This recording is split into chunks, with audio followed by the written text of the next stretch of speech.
Punjab police ने एक ऐसे जासूस को पकड़ा है जिसने कि नेशनल हाईवे 44 पर एक सीसीटीवी कैमरा लगाया हुआ था, जिससे कि आर्मी की जो गतिविधियां हैं उनका सीधा फुटेज पाकिस्तान भेजा जा सके। कितनी खतरनाक साजिश हो रही है सर देश के अंदर।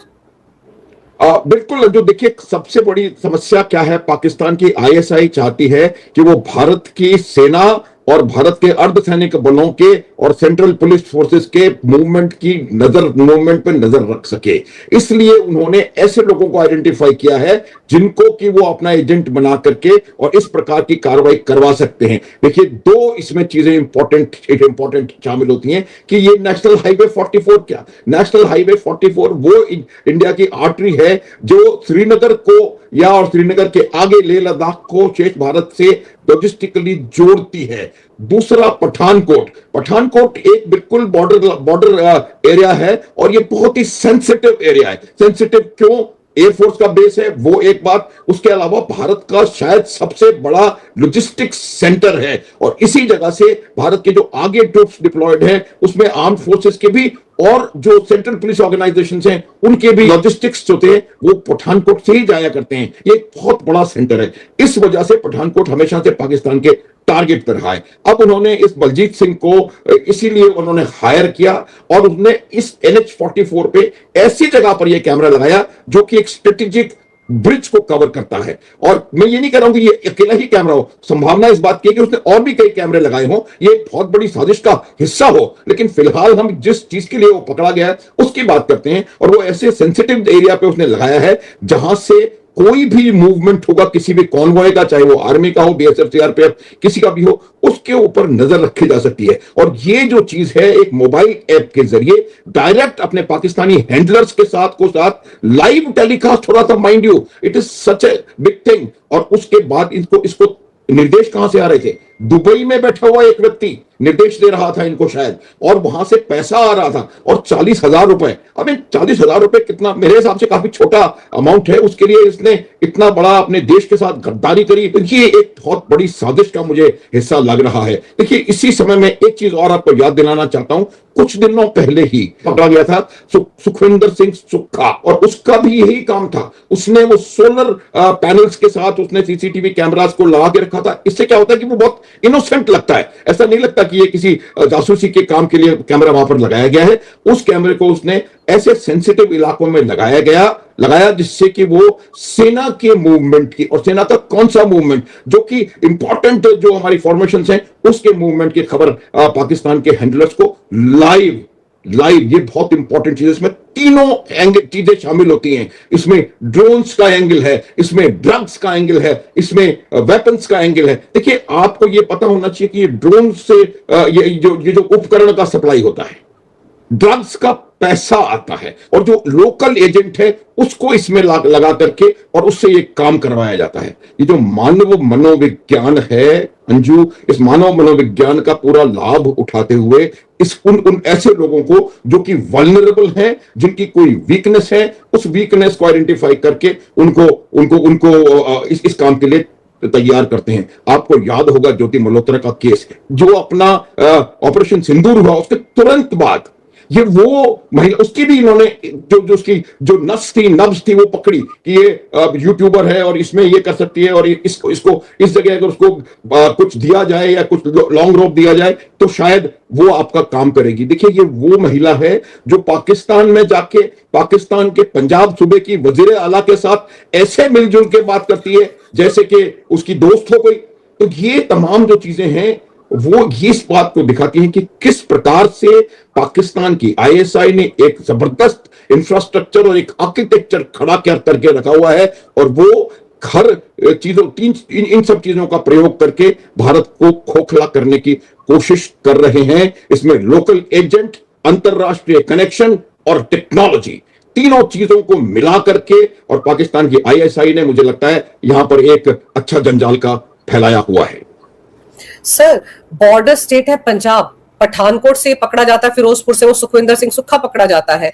आप सोचिए कि वहां की जो सरकार है सर, फिर वो क्या कर रही है? अगर ड्रोन से हथियार आ रहे हैं, ड्रग्स आ रहे हैं, तो ये लोग क्या कर रहे हैं सर? और ऐसे सीसीटीवी कैमरे लग जाते हैं और किसी को पता भी नहीं चलता है।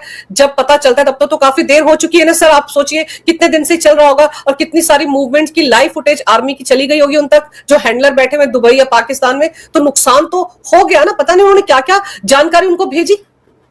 देखो अंजू, इसमें दो और चीजें मैं ऐड करने की कोशिश करूंगा। पहली चीज तो यह है कि वो संवेदनशील इलाका तो है ही, उसके अलावा आपके पठानकोट के एयरबेस पे अटैक हो चुका है, वहां पर कई सारे स्पाइंग एस्पियोनेज केसेस निकल करके बाहर आए हैं। तो उसके बाद आपको पूरी तरह से तत्पर होने की आवश्यकता थी। दूसरी बात, जो केंद्रीय एजेंसियां हैं, केंद्रीय एजेंसियां लगातार पंजाब सरकार को चेतावनी दे रही हैं। लगातार पंजाब सरकार को यह बताने का प्रयास किया जा रहा है कि आपके पंजाब में खालिस्तान मूवमेंट को भी और आईएसआई का जो तंत्र जंजाल का फैला हुआ है उसको कहीं ना कहीं बल देने की पूरी कोशिश हो रही है। और उनको संभलना चाहिए था ज्योति मल्होत्रा के केस के बाद बहुत ज्यादा तरीके से, क्योंकि वो केस जो हुआ था वो हमारे ऑपरेशन सिंदूर के तुरंत बाद हुआ था। उसकी आप ग्रेविटी समझ सकती हैं। उसके बाद से मुझे नहीं लगता कि कोई वजह होनी चाहिए थी कि हम इसमें थोड़ी ढील करते। लेकिन कहीं ना कहीं ये जो क्या होता है, देखिए जो आईएसआई वाले हैं और जो चीन और आईएसआई की जो एक जुगलबंदी है, वो चीन और पाकिस्तान की जुगलबंदी कहूंगा मैं, वो क्या करती है कि वो इस प्रकार की वीकनेसेस को एक्सप्लॉइट करती है। जहां उसको एक राजनीतिक अपरिपक्वता या राजनीतिक खलबली नजर आती है, वहां जाकर के उनको लगता है कि ये सही समय है और ये सही स्थान है जहां से कि फायदा उठाया जा सके, और उसी चीज का फायदा उठाया जा रहा है। यही बंगाल में हो रहा था और यही यहां हो रहा है। तो मेरा यह मानना है कि सरकार को और ज्यादा बहुत सशक्त होने की जरूरत है, हर चीज के ऊपर और ज्यादा तवज्जो देने की जरूरत है। और कोई भी इस प्रकार की गतिविधि जो कि जरा सा भी संकेत उस तरफ करती है कि वो यहां पर, देखिए मैं आपको एक बात बिल्कुल क्लियर बताना चाहता हूं, आपके दर्शकों को पता होनी चाहिए कि पाकिस्तान का एजेंडा, पाकिस्तान का रियल एजेंडा कश्मीर नहीं है। Pakistan real agenda is to remove India as a threat. अब वो इस बात को जानते हैं और बहुत अच्छे से जानते हैं कि वो कन्वेंशनल तरीके से भारत को एक खतरा भारत से अपने लिए खतरा खत्म नहीं कर सकते। उन्होंने 3-4 बार कोशिश कर ली, चारों बार मुंह की खाई इतनी बुरी तरह से कि उनको हिसाब किताब नहीं समझ में आ रहा है। तो तब उन्होंने ये ब्लीड इंडिया बाय 1000 कट्स का जो नारा जियाउल हक का दिया हुआ है वो उन्होंने शुरू किया as a state policy, terrorism as a state policy. और उसको बल देने के लिए उन्होंने पूरे राष्ट्र में ये बात समझने की है, कश्मीर पंजाब नहीं है, पूरे देश में उन्होंने ऐसा जबरदस्त इकोसिस्टम तैयार किया है अपने ओवरग्राउंड वर्कर्स का, स्लीपर सेल्स का और इनके जो मददगार हैं लोग, उन तमाम लोगों का, जो कि समय समय पर उनकी मदद करके और उनके इस जो उनका उद्देश्य है इसकी पूर्ति में सहायता करे। एक और मैं उदाहरण देना चाहूंगा, हेडली और तहव्वुर राणा, जब उन्होंने मुंबई में 26/11 का हमला किया, उसके पहले कहते हैं कि उन्होंने 10-12 शहरों की रेकी करी थी। 10-12 शहरों में ये दोनों लोग घूमते रहे।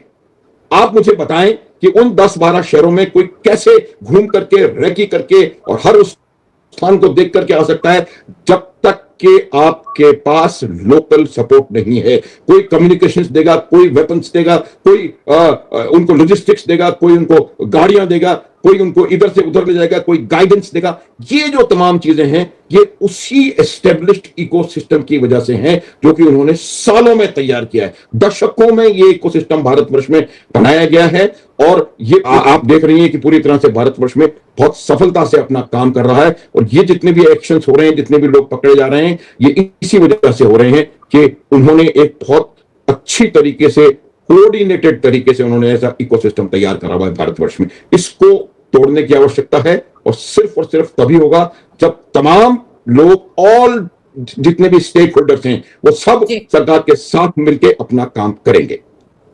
सर, आम लोगों को भी अलर्ट रहने की जरूरत है। और फिर आप याद कीजिए कि अभी पिछले महीने ही दिल्ली के आसपास गाजियाबाद में भी जांच एजेंसियों ने आईएसआई के ऐसे ही जासूसी नेटवर्क को खंगाला था। वहां पर भी अलग अलग जगहों पर जाकर ये सीसीटीवी कैमरे लगाए गए थे सोलर से चलने वाले, और वहां पर जो लोग पकड़े गए 11, उनमें ज्यादातर के नाम जो थे वो हिंदू थे। तो आप सोचिए कि इन्होंने कैसे भर्ती किए थे वही उस जमात के लोगों को, और उनको हिंदू नाम दिए गए थे ताकि ऐसा लगे कि हिंदुओं ने भी इनकी मदद की। तो ये सब कुछ भी तो सोची समझी साजिश के तहत हो रहा है ना। और ये लोग तो पंजाब के साथ साथ उत्तर प्रदेश को भी डिस्टेबलाइज करना ही चाहते हैं ना सर। अंजू, मैंने ये कहा पंजाब के साथ न केवल उत्तर प्रदेश। जब आपका उद्देश्य ये है कि आप भारत को कमजोर करना चाहते हैं, भारत के अंदर आप इस प्रकार की परेशानियां पैदा करते हैं। देखिए, दो तीन इसकी वजह है। पहली वजह तो यह है कि वो चीन और पाकिस्तान दोनों चाहते हैं कि भारत अपनी आंतरिक सुरक्षा में उलझा रहे, क्योंकि पाकिस्तान को पता है कि वो किस प्रकार से उसकी आधी जो सेना है वो बलूचिस्तान में और खैबर पख्तूनख्वा में लगी हुई है। तो वो ये चाहते हैं कि भारत की सेना में किसी न किसी तरीके से भारत जो है वो आंतरिक सुरक्षा की कंडीशंस के साथ उलझा रहे। दूसरी बात यह है कि वो ये चाहते हैं कि इसकी वजह से सीमा पर तनाव रहेगा, क्योंकि उस सीमा से वो इन्फिल्ट्रेशन करवाते हैं। तो दूसरा उनका उद्देश्य है कि सीमा पर तनाव बना रहे, और तीसरा उनका उद्देश्य है कि किसी भी प्रकार से वो भारत का जो सौहार्द है उसको ब्रेक कर सकें। और इधर ही मैं एक चीज और बताना चाहूंगा कि जो सौहार्द खराब हो रहा है उसमें हमारे यहाँ के कुछ लोगों का भी हाथ है। अगर आप हर छोटी से छोटी और बड़ी से बड़ी चीज को डायरेक्टली इस धर्म से या संप्रदाय से या जाति से जोड़ करके और कुछ एक विशेष प्रकार के लोगों में एक असुरक्षा की भावना आप पैदा करने का प्रयास करेंगे, तो मुझे लगता है कि ये एक बहुत बड़ा उनको बड़ा लाभ होगा जो एजेंसियां भारत में भारत को कमजोर करने के लिए काम कर रही हैं। तो इसमें एक बड़ा हाथ ऐसे लोगों का भी है, और इन लोगों को भी मुझे लगता है कहीं ना कहीं आईएसआई और चीन ने मिलकर के यहाँ पर इनको बैठा के रखा हुआ है ताकि इस प्रकार का काम वो आसानी से कर सके। तो ये जो तीन इंपॉर्टेंट इश्यूज मैंने बताए, उसमें आप देखिए अब वो प्रयास क्या करेंगे, अब कैसे सौहार्द बिगाड़ेंगे, कैसे जो हमारे समाज की जो सिचुएशन को खराब करेंगे, वो इसी तरह से करेंगे कि आप हिंदू मुसलमान ये वो करने की कोशिश करें। और यही वजह है कि उन्होंने नाम हिंदू दे करके रखे हुए हैं, और यही वजह है कि वो कोशिश करते हैं कल्टीवेट करने की ज्योति मल्होत्रा जैसे हिंदू लोग। हालांकि जो है अब हर एक की अपनी वीकनेस है, हर एक की, चाहे वो कोई भी तरीका अपनाए, लेकिन मेरा ये मानना है कि ये कोई भी इस प्रकार का आदमी या कोई भी व्यक्ति जो कि किसी भी कमजोरी उसकी पकड़ में आ जाती है, तो फिर उसको आगे जाकर के वो एक्सप्लोइट करने की कोशिश करते हैं। दोस्तों, पाकिस्तान बार बार भारत में ऐसे जासूसी नेटवर्क खड़े करने की कोशिश क्यों करता है? आखिर उसे सेना की गतिविधियों, सैन्य काफिलों की आवाजाही और रणनीतिक इलाकों की जानकारी जुटाने की इतनी ज़रूरत क्यों पड़ती है? दोस्तों, इसका जवाब पाकिस्तान के पिछले कई दशकों की रणनीति में छिपा हुआ है। पाकिस्तान अच्छी तरह जानता है कि पारंपरिक युद्ध के मैदान में भारत के साथ सीधी टक्कर लेना उसके लिए आसान नहीं है। इतिहास गवाह है कि जब जब उसने सीधी सैन्य टकराव का रास्ता चुना, उसे भारी कीमत चुकानी पड़ी। यही कारण है कि समय के साथ उसकी रणनीति बदलती गई। अब कोशिश यह रहती है कि भारत को सीधे युद्ध में नहीं, बल्कि अंदर से कमज़ोर किया जाए। कभी आतंकवाद के जरिए, कभी अलगाववाद के जरिए, कभी ड्रग्स के जरिए और कभी जासूसी नेटवर्क के जरिए। पठानकोट का यह मामला भी उसी बड़ी तस्वीर का एक हिस्सा माना जा सकता है। सोचिए दोस्तों, अगर किसी संवेदनशील इलाके में ऐसा कैमरे लगाए जाते हैं जो सेना की गतिविधियों को रिकॉर्ड और उसकी लाइव फुटेज देश के बाहर बैठे लोगों तक पहुंचे, तो यह केवल जानकारी जुटाने का मामला नहीं रह जाता। इससे दुश्मन यह समझ सकता है कि किसी रास्ते पर कितनी गतिविधियां हो रही है, किस समय सुरक्षा बलों की आवाजाही ज़्यादा होती है और कौन से इलाके रणनीतिक रूप से ज़्यादा महत्वपूर्ण है। दोस्तों, ऐसी जानकारी किसी भी देश के लिए बेहद संवेदनशील मानी जाती है। लेकिन यहाँ एक और गंभीर बात है, कोई विदेशी भारत के अंदर बैठकर खुद यह काम नहीं कर सकती। इसके लिए उसे स्थानीय लोगों की ज़रूरत पड़ती है। ऐसे लोग जो लालच में आ जाए, पैसे के लिए देश हित से समझौता कर ले या फिर किसी कमजोरी के कारण दुश्मन के जाल में फंस जाए। यही कारण है कि सुरक्षा एजेंसियां लगातार लोगों को सतर्क रहने की सलाह देती है, क्योंकि दुश्मन हमेशा सीमा पार से हमला नहीं करता। कई बार यह देश के अंदर बैठे कुछ लोगों का इस्तेमाल करता है। हैरानी की बात यह है कि आज जासूसी के तरीके भी बदल चुके हैं। पहले गुप्त दस्तावेज चुराने या तस्वीरें खींचने की बात होती थी, लेकिन आज इंटरनेट से जुड़े कैमरे, mobile application, social media, drone और डिजिटल टेक्निक इस खेल का हिस्सा बन चुके हैं। यानी तकनीक जितनी तेज़ी से आगे बढ़ रही है, सुरक्षा चुनौतियां भी उतनी ही जटिल होती जा रही है। इसलिए दोस्तों, हमें यह समझना होगा कि राष्ट्रीय सुरक्षा केवल सेना या खुफिया एजेंसियों की जिम्मेदारी नहीं है। देश का हर नागरिक इस सुरक्षा व्यवस्था का एक महत्वपूर्ण हिस्सा है। अगर किसी इलाके में संदिग्ध गतिविधियां दिखाई देती है, तो उसकी जानकारी संबंधित अधिकारियों तक पहुंचाना भी एक नागरिक का कर्तव्य है। एक और बात जिस पर ध्यान देने की जरूरत है, वो यह कि दुश्मन केवल जानकारी जुटाने की कोशिश नहीं करता। उसका मकसद समाज में विश्वास और विभाजन पैदा करना भी हो सकता है। इसीलिए किसी भी घटना को धर्म, जाति और समुदाय के नज़रिए से देखने के बजाय राष्ट्रीय सुरक्षा के नज़रिए से देखना ज़्यादा जरूरी है।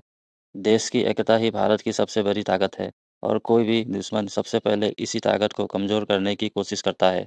आखिर में आपकी क्या राय है, कमेंट कर ज़रूर बताइए और वीडियो को लाइक शेयर करें।